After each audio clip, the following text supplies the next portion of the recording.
In this video, we're going to look at organic or formless strength, specifically in the pushing domain. So we'll begin on all fours in the quadrupedal position, and we're going to work on two variations of bilateral push-ups. We'll look at leg leading first, and then we'll look at arm leading. Leading, you could also say moving. So what that means is I place my hands down. They don't want to be too narrow, they can be nice and wide, around shoulder width. And what I want to do is do a push-up to either touch my nose or an ear, whichever ear, to the floor. After I've done one of these, I shift my weight, take a step wherever I wish to with my foot, and again do a push-up to an ear or a nose. I then repeat this pattern, left foot, right foot, left foot, right foot, left foot, right foot. For the set, reps, and time provided. This is great because what we're looking at here is a static push-up position with the arms, and the body's twisting and rotating into all these lovely areas. I can really get some nice rotation and length through the hip, and I'm really looking at this sense of physical intelligence to complete these reps, not just with brute force, but also this, let's say, physical dexterity. We can then apply this idea and now look at leading or moving the arms and keeping the legs static. Again, we start in the same position. The legs want to be quite wide, they don't want to be too narrow because we're going to look at some quite awkward positions here. Again, you do your first push up to an ear or nose, and then you shift, place an arm, find a way down, and again you go left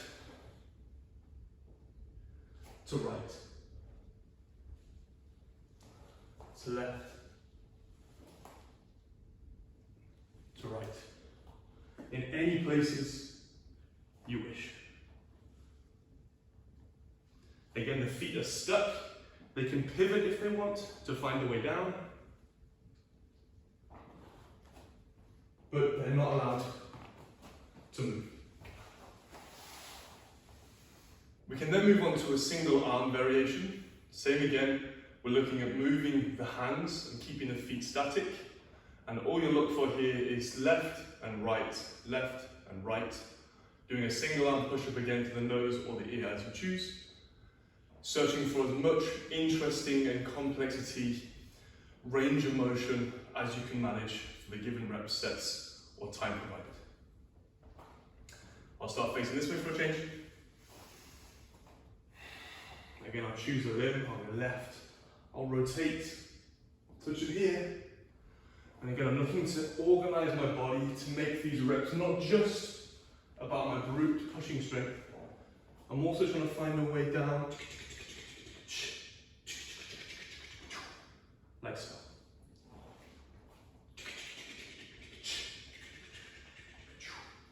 I'm organizing my body, adapting, manipulating my body however I need to. Getting all these lovely new stimuli into my body in the pushing domain.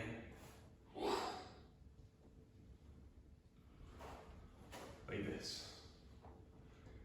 We now have one final level, and that's where we're going to move towards contralateral pushing. So all you'll do is you'll merge all of the previous levels together, moving the arms and moving the feet.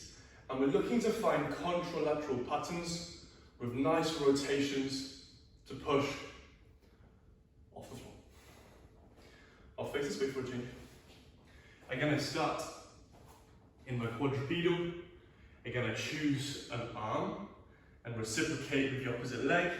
I rotate however I need to, kiss the ear, organize my way up.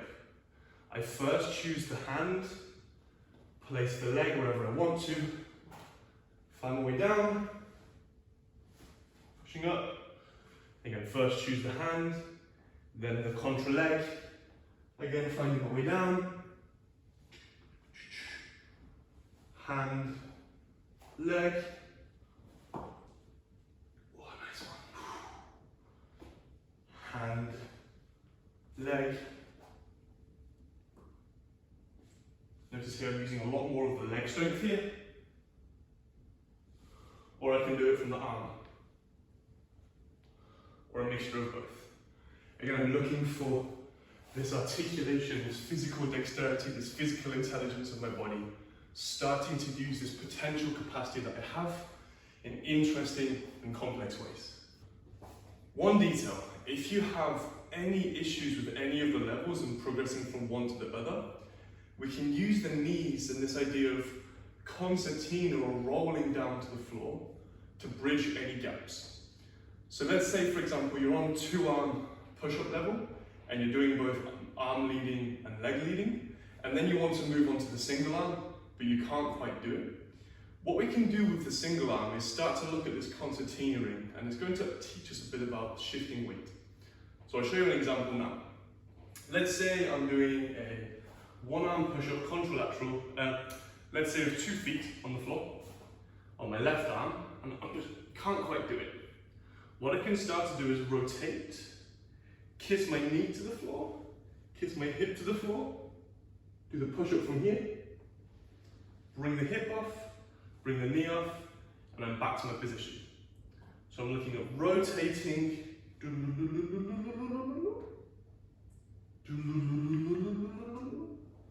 and it's a lovely way of getting towards this organic 1-arm push-up position without having to use crazy strength and tension. It's more about articulating again this structure to come down and to come up. So for any of you that are struggling with their push-ups from the 2-arm to the 1-arm, this is a lovely variation. Even as well, if you want to do it on the 2 arms, it's also very wonderful. Again, I have this wide position. Let's say I'm moving my leg. I can concertina down, kiss, push, concertina up. Take another position, concertina down, and push. Concertina down, and push. And what you start to see is these lovely undulations, these articulations through my spine, my hips, and the lower body as well. Turning basic pushing from an isolated exercise to more of a whole body exercise. As you can see, I'm sweating just talking about it. Enjoy.